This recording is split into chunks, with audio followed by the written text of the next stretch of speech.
We're at the Practical Machine Learning and Artificial Intelligence seminar, and I'm here with Peter Trott of Microchip.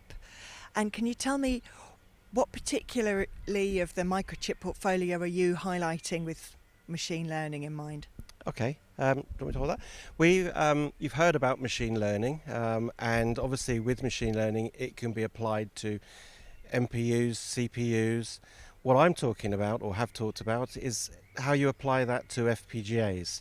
Specifically with an FPGA, one of the key benefits of doing machine learning in an FPGA is you can take advantage of some key features of an FPGA architecture.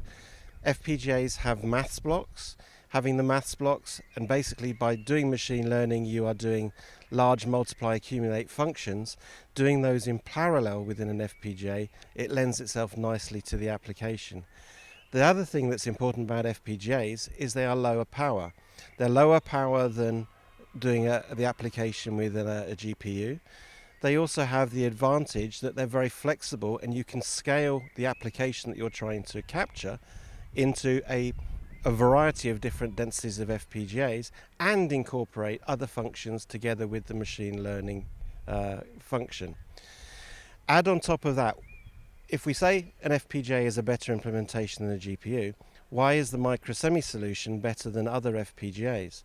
That comes down to the fact that the architectures we're talking about and the technology we're talking about, specifically a family called PolarFire, is that they are flash-based, they're instant on, and they're very, very low power. Up to 30 to 50% lower power than an SRAM based FPGA. The maths blocks are very configurable to do 8-bit operations, which are very, very neat and concise, and you can get more performance out of our maths blocks than you can out of competing architectures. Thank you very much. So I am guessing that in the Microchip portfolio, so you've obviously got the FPGAs, but then you've got the other side of everything around that Microchip can offer as well. Yes, obviously there's a lot of components that can support the FPGA, whether that be interfacing through to networking, whether that be for the power supply, whether that be for timing. We can dip into, or even the sensors, we can dip into that to be companion chips as an attached to the FPGA. If there is a need for external processing, that could also be achieved, because obviously Microchip is a microprocessor, microcontroller based company as well. And one of the things that Microchip is predominantly known for is 8-bit processing. So bringing in the MicroSemi offering, how does that then open that up to much greater processing for customers? When you talk about FPGAs, some of the FPGA families will have a microcontroller as part of the ASIC blocks alongside the FPGA.